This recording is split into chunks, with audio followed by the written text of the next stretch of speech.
J'ai grandi avec des voisins danois, libanais, polonais et yougoslaves. Dans le sud de la Suède a été construit un pont en l'an 2000 reliant ma ville natale Malmö avec son pays voisin, le Danemark. Dans les années 90, avant l'arrivée du pont, la Suède a reçu un grand nombre de gens qui fuyaient la guerre de l'ex-Yougoslavie.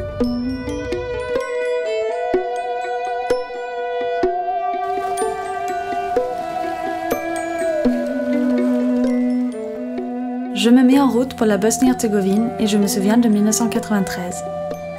Je regardais les images de la guerre en Yougoslavie à la télévision et je vois le vieux pont de Mostar, le Stari Most, se faire bombarder et plonger dans la rivière de Neretva. Il y a plus de 50 ans, un tableau a permis à un peintre sans le sou de régler son compte à l'épicerie de mon grand-père. Le tableau représente le vieux pont de Mostar et depuis toujours, je rêve d'y aller.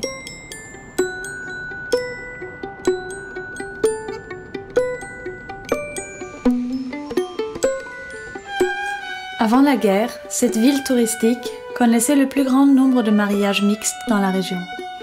Mais aujourd'hui, c'est la plus divisée du pays entre ces deux communautés croates et bosniaques.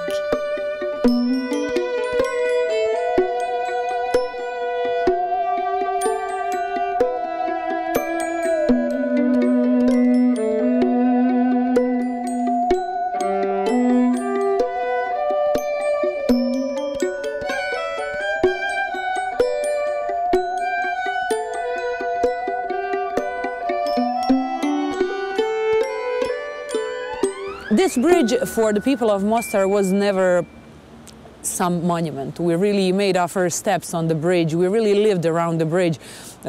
First kisses, first loves.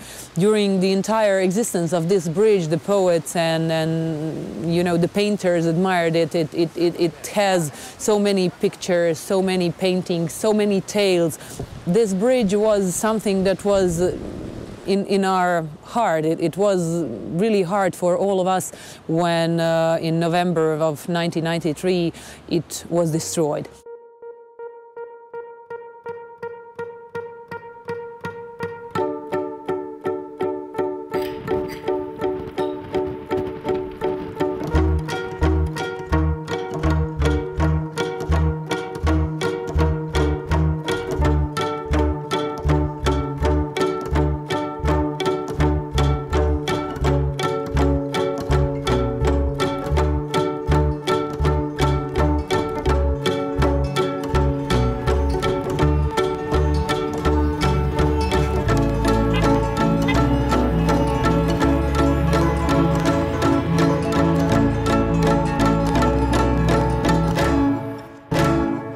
Mostar region, especially in the minds of, for example, young people, people that don't remember what, for example, beautiful life we used to have in ex-Yugoslavia before the war. That time, Mostar was a really red-collar city. We really adored Tito and communism. We didn't know who was who. And just at the beginning of 90s, when we implement first democratic rules, we started to realize who was a Serb, Croat and Bosniak. When the war started, like first 5 minutes of the air raid, my first thought was, well, that person up in the airplane is probably more scared than I am, you know, and I somehow never built up the, you know, blaming feeling for anybody. But the main thing that I saw in the war is innocent people suffering and being victims of that war. Elvire et Vernès travaillent pour le Nansen Dialogue Center, une ONG qui s'investit pour réinstaurer le dialogue entre les deux communautés croates et bosniaques. I want to stress that, especially in pre-election campaigns, three nationalistic parties used to manipulate, afraid our citizens with security reasons, with new wars, with new conflicts, with new fights, and they pretend to be the most powerful soldiers for protection of so-called vital national interests. And this is a kind of really weird circle, and I really don't know when we're going to get out of this circle. Yeah, but if people could understand each other better, then there would be much less reason for that fear.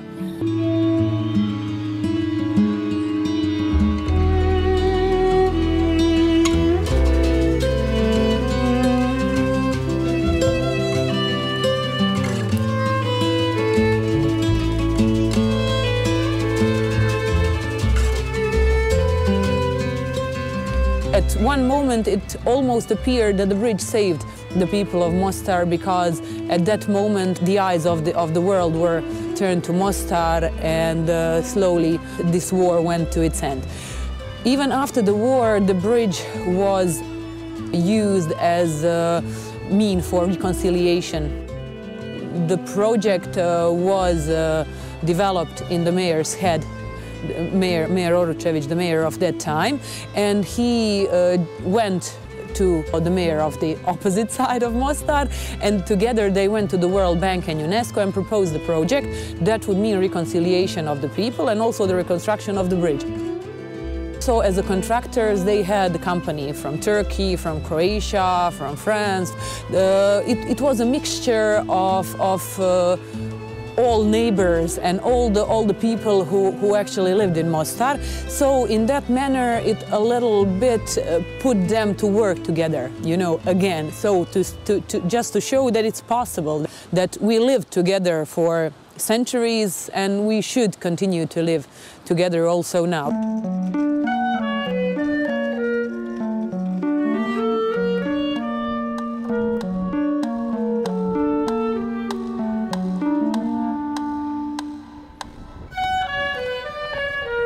When we are speaking of common people, I don't see problem.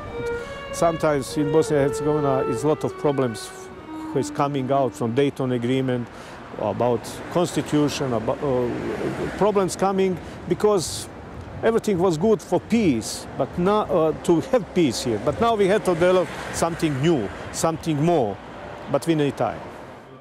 Invité à Mostar pour enseigner à des jeunes actifs comment rétablir le dialogue, Igor Gawan fut le premier maire de Sarajevo après la guerre et ensuite premier ambassadeur de la Bosnie-Herzégovine pour le Conseil de l'Europe.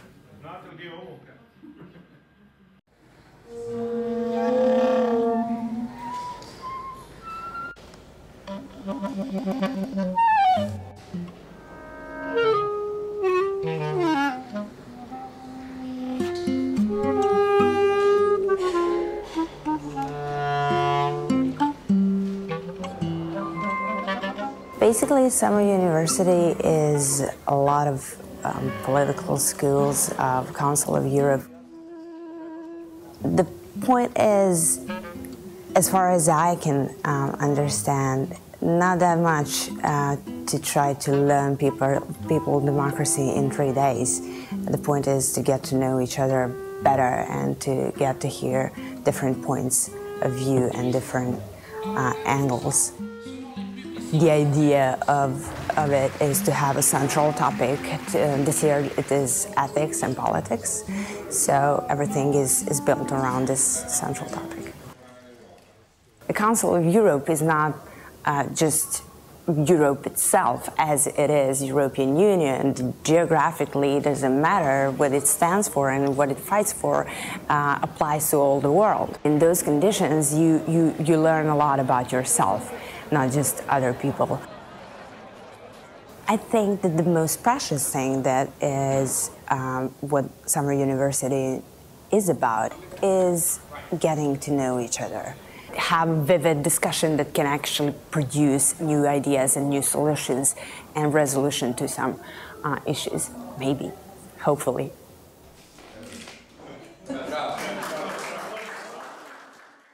Prejudice exists from both sides. If you are asking the Bosnian people what you think about international organization or European Union, etc., you will see they didn't do enough for us. They didn't help us enough. Another side will tell you what you want. We spend million in billion here, but they don't understand it's not question of the money, it's question of the approach. Because sometimes little project of 10,000 euro can do more than 1 million if you are working with the people on the human way. And this is the point. And this is the question. You cannot only take money and put here. You have to work with people. If you are separate people sitting in your office, you know what I mean. And we invest in this and this, and we are working on the changing of parliament, and did you sit with those people and speak as a human being to explain them? Did you try to find where is the problem inside, or you invest money?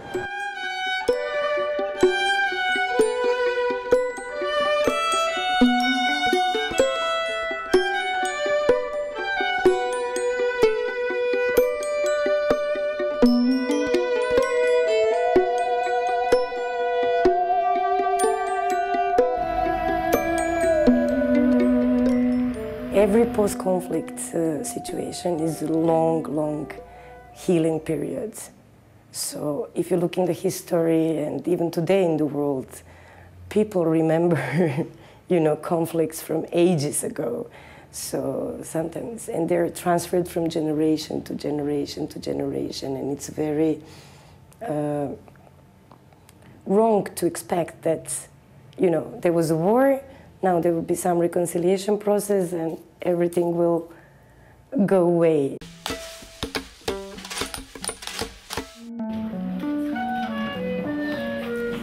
En Bosnie-Herzégovine a été initié le concept 2 écoles sous un toit.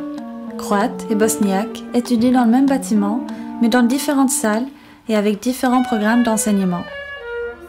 Dans ce vieux gymnase, bâtiment reconstruit depuis peu, situé sur l'avenue qui sépare les deux communautés, se trouvent aussi 154 étudiants venant du monde entier qui étudient au lycée United World College.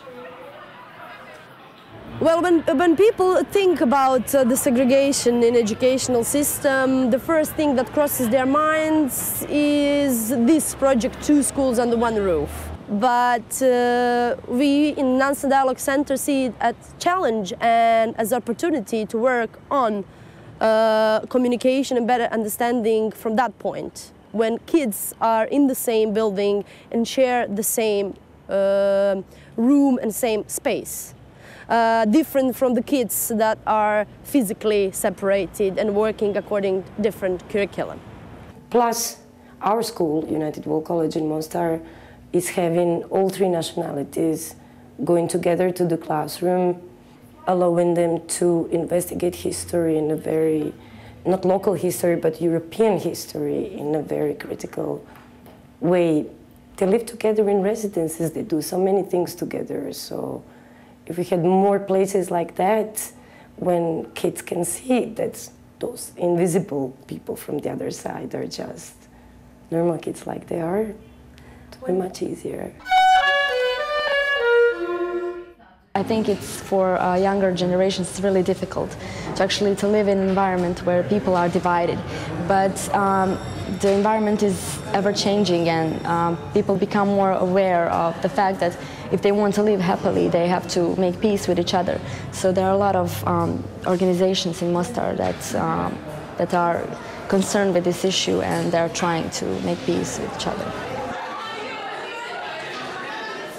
As the only Israeli student in my generation in the college, it's not that different to come to Mostar and see the conflict between the 3 ethnicities, the Croats, the Bosniaks, and the Serbs, because we also have the conflict, the Israeli-Palestinian conflict.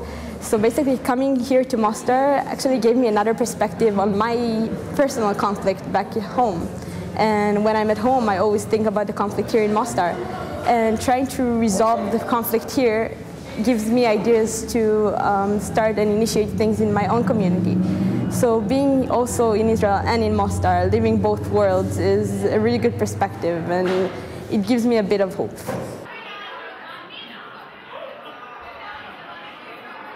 I would like to invite everyone to, let's say, accept other people, to not just look narrowly at things, just to widen their knowledge and to listen to other people and hear other opinions and create better and sustainable future. With this school, with people who are coming from Europe and integrating the country toward Europe, the ideas will be present in the future, and that's why I'm stating that Bosnia and Herzegovina is a country with opportunities which will be realized in a few years.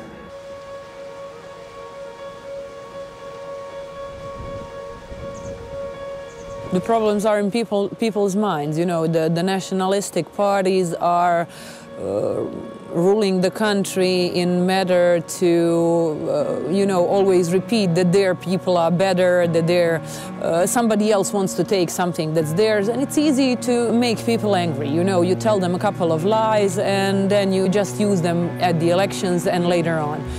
All of those people are just using it for their personal benefit and, you know, in order to steal more from this beautiful country, but I'm sure that something will change in time, and I hope that people would realize that we're all the same.